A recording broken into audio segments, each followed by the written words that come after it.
the guys and didn't let them have a shot at me. So now he gets a shot. Good on him. That's exactly what I would do in the same situation. So and now he's obviously getting credited with a third chance. So he's done his what he was meant to do. So good on him. Talk about your preparation for this, right? I mean, you are 2-0 against him, right? So, I mean, do you feel there's a need to make adjustments in the lead up, or is it like, hey, no, we've been in there for 10 rounds. We know what this guy has. We know the riddle. Oh, there's always going to be adjustments. I don't think I need to change too much, right? Yeah, there we go.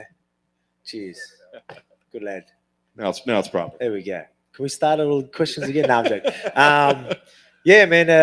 I think obviously there's going to be different strategies, and how we approach it. There's going to be things that we want to know what he's going to do, but at the same time, my style and where I'm at right now will definitely be enough to deal with whatever challenges come forward. But I'm expecting Max to maybe even switch things up. I'm still expecting that chess match and strategy and all that type of stuff. So I need to be on, and I will be on fight night.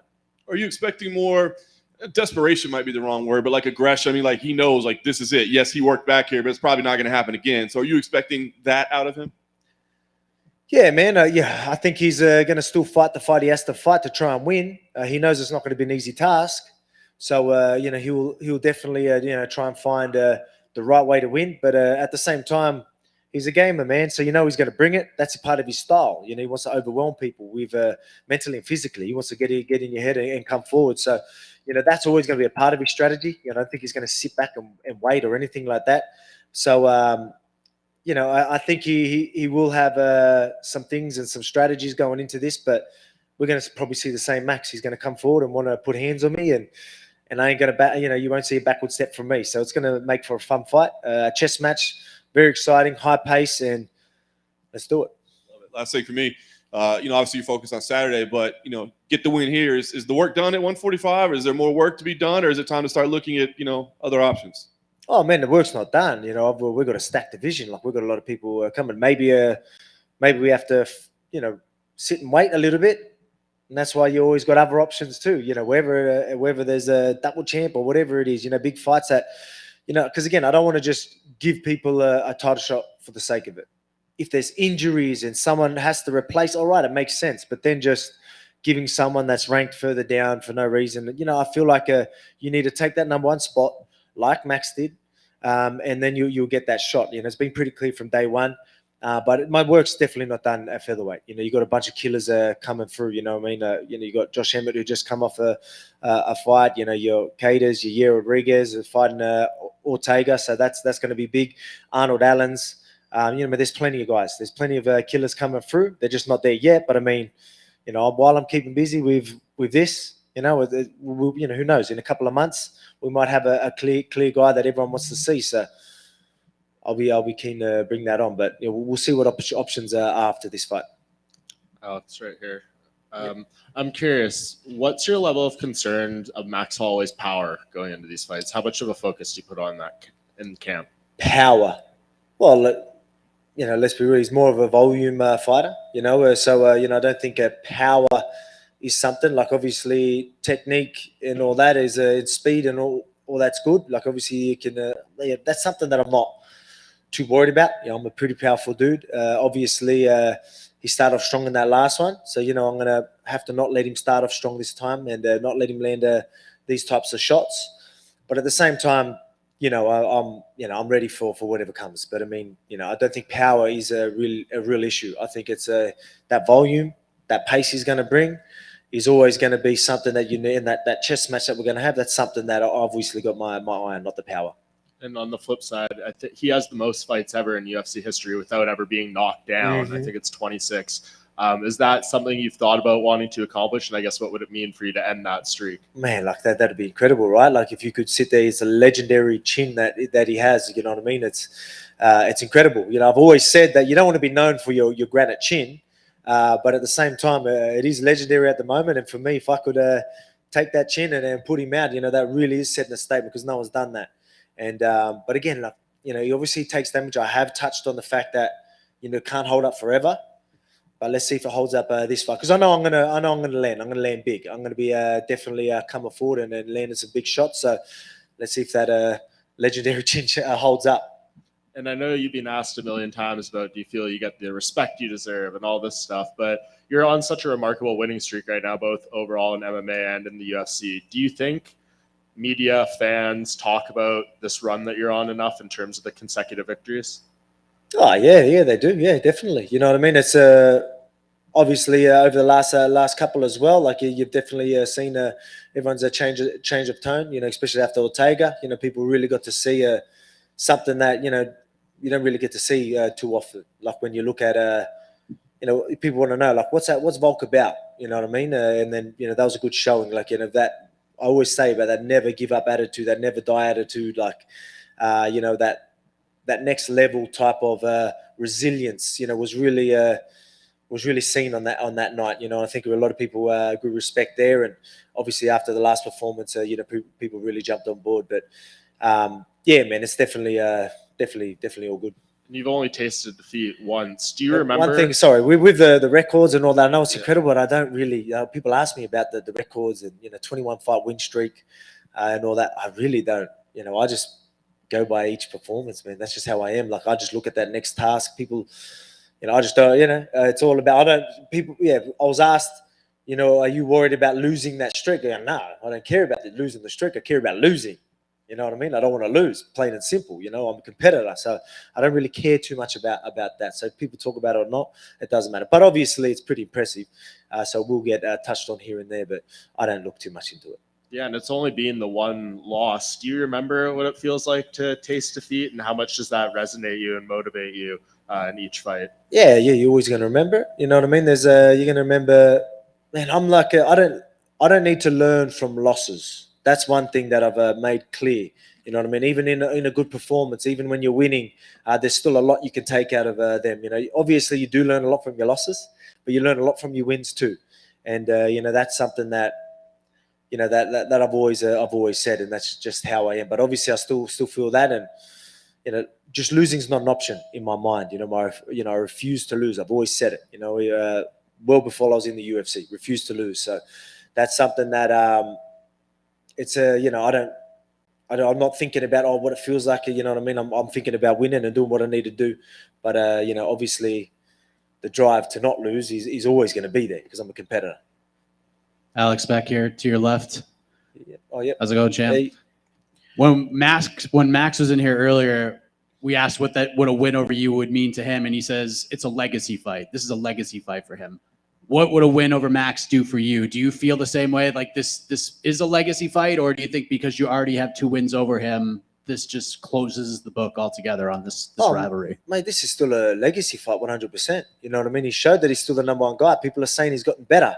You know what I mean? So this is definitely a legacy fight. That's why we wanted this fight too. Like if I felt like this wouldn't put me in a better position moving forward, you wouldn't take it, but it does.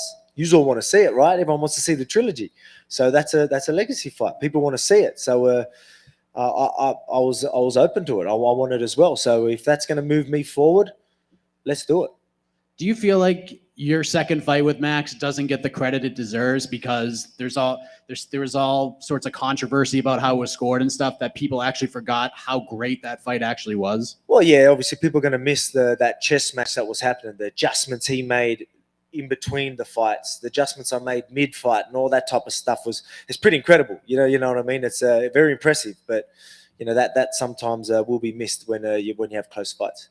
And then last thing, Khabib Nurmagomedov, who's about to go into the Hall of Fame, was asked about this fight. He thinks you're going to win because you have more fire than Max. And Max, when asked about that, said, well, that's because he's been watching Cooking with Volk videos and he sees the fire from the cooking show. But what do you think Khabib means by that? When he says that he feels like you have more fire, what do you think he means by that? Man, I don't think you see it in my fights. What I told you about that even being in that deep guillotine triangles and all that shows you like there's that never die attitude, never give up attitude, always going to do what I need to do. And then even with Max, being down 2 rounds and then turn it around and come back the last 3, like it's that's he would see that. He knows not only I'm well-rounded, very skillful, durable, resilient, all that type of stuff. And then he sees that fire and that never give up attitude. And obviously we both have that though.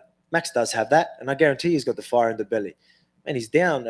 He's down too. So he wants to get this belt back. You know what I mean? This, as he said, is a legacy fight for him too. So I'll be a fool to think he's not going to turn up. Max is going to turn up. So will I. Alex, right here in the middle. The Calvin Kattar and Josh Emmett fight was very close. I was curious, have you had a chance to watch that? And if so, who do you think won that fight? Some people felt like it might have gone Calvin's way or should have.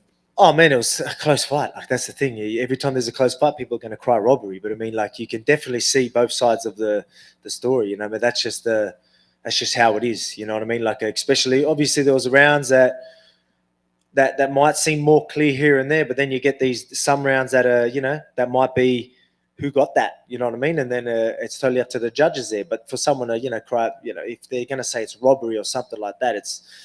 I could have seen it going either way. If Kattar got it, I would have been fine with that. I was fine with both guys getting the fight. That's how close it was.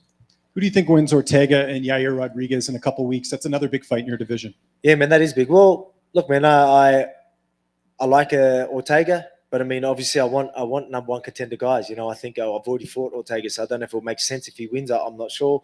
I'll have to talk to my team at UFC if he was to win that, if that still makes sense, if they'll be happy with that. But I haven't faced Yair Rodriguez. So if he goes out and wins, I feel like that'll be a bigger fight. So, again, it doesn't matter who I like right now. I want these big fights, and if I think winning would be better, just so it's a new guy, a new blood, right? Well, what about Josh Emmett though? Because he's obviously new blood too. Yep. Would you favor Yair over Josh if Yair was to win, or depends on the performance too, right? Yeah. I think so. I think he has a ranked title. Look, Josh Emmett. He's incredible. He's on an incredible win streak and all that. I've got nothing but respect for the dude, and I know I'll be facing him soon. But again, I want the big fights. I want, is everyone screaming his name? I don't know. Like that's not a knock to him. That's what I was trying to say. Yeah. But we'll see. We'll see what happens. I want someone screaming that name. If not, let's look at something else. Okay, and last one for me. Olberg winning last week. We saw the reaction that you guys had in the crowd. How much of a boost was that for the team leading into this big fight week for City Kickboxing?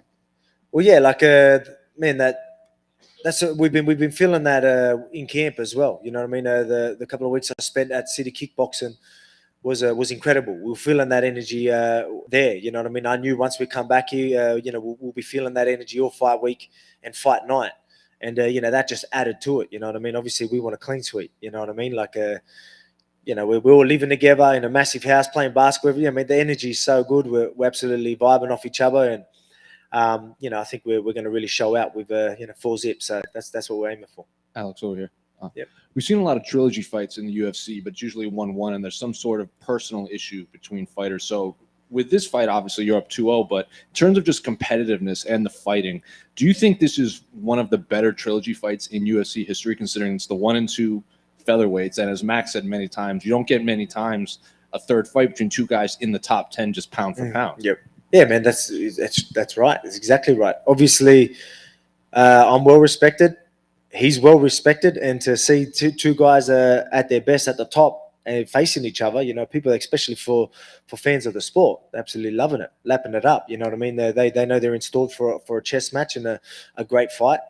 So I think it is pretty incredible. You know what I mean? I know it is different. Like obviously me being 2-0 and things like that, but I still feel like that still adds to the story anyway. The fact that, Max, was stubborn and made sure that no one took that spot and then gets another chance. I think that adds to the story because, he's better now, his performances, all that type of stuff. So, I think it all adds to the story and people are really enjoying it. And, can't wait to see what happens.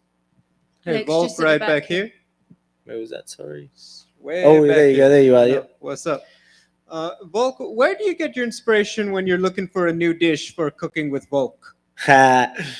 Man, I love my barbecues. I always want to do barbecue. But, I don't know, whatever it is, I guess, I like mixing it up as well. I like hitting different flavors and trying some new things as well from different countries and whatnot. So whatever, man, whatever people want to see, I like to throw up there too. So I usually hit some guys up. People hit me up on Instagram all the time and tell me, I want cooking show. You should do this, you should do that. And I usually am happy to do that as well because I like experiencing new cooking adventures as well. So, man, I just love cooking, man. It could be anything, even though I've cooked a steak 1,000,000 times, I've probably recorded it 1,000,000 times, but I'll do another, 1,000,000 times.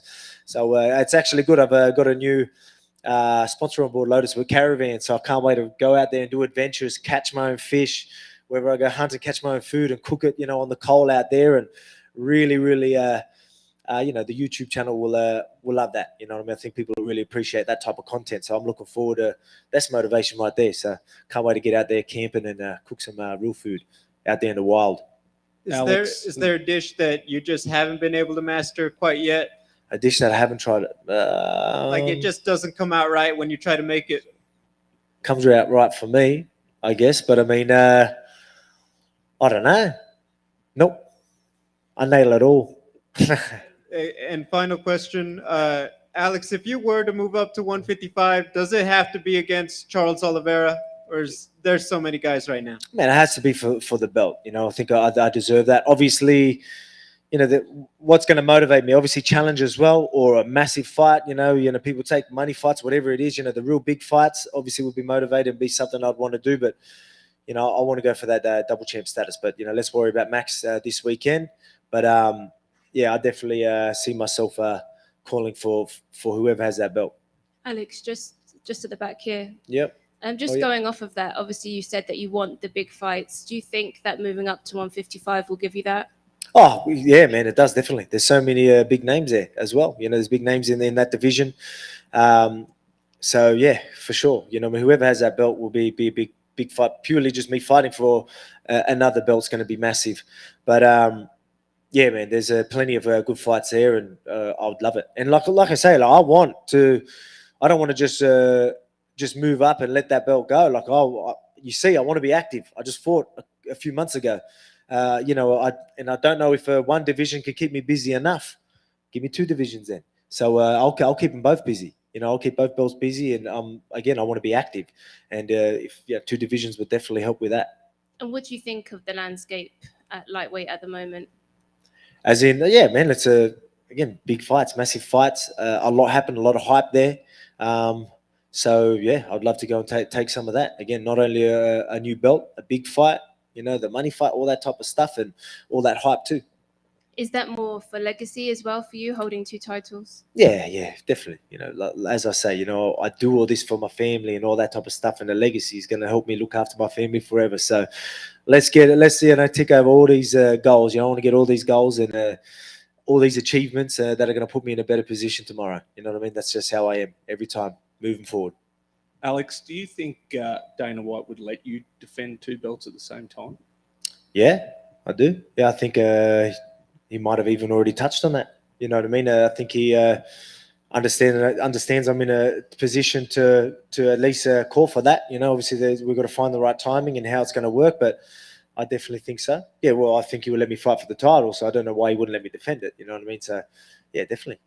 And Max has made a bit of talked a couple of times this week that he doesn't think it'll go further than 3 rounds. Mm-hmm. Do you just see that as fight week talk, or do you look into that? Do you see something in that as to how he might want to fight this fight this time differently? Man, I think he probably does believe it. You know what I mean? But whether it is that just you're trying to hype up the fight, or whether he believes it, I don't know. But whether it happens, it's a totally different story. But I'm. Again, we're both pretty durable guys. We're both tough, and we both know how to, pull ourselves out of a pretty shitty situation. So, yeah, I want to end it and want to end it early, and I think I definitely can. And again, I feel like that chin's got to go soon. Again, and that's no disrespect to him, but that's got to go soon. And I know I'm landing on it, and I'm going to land on it big and many times. We'll see what happens. But yeah, if it ends inside the 3, I think that's me getting the finish, though. Alex, is there anything special with here to your? Yep. Is it anything special? You're always focused, dedicated, devoted to your craft. Anything extra special that you get to defend the belt where you first picked it up? Anything is like especially you got the crown here in Vegas. Yep. So now you defend it here in Vegas, kind of like a homecoming to where your legacy started as a champion. Yeah, man. Just each fight's a massive fight. Your latest fight's always your biggest fight. This is a huge fight, huge card, international fight week. You know what I mean? It's this is massive. So I'm loving every bit of it. I'm loving the fact that Max hasn't versed Bald Volk yet either. So I'm looking forward to seeing that. This is Bald Volk again. It's coming for fucking everybody. sir. Good luck on Saturday.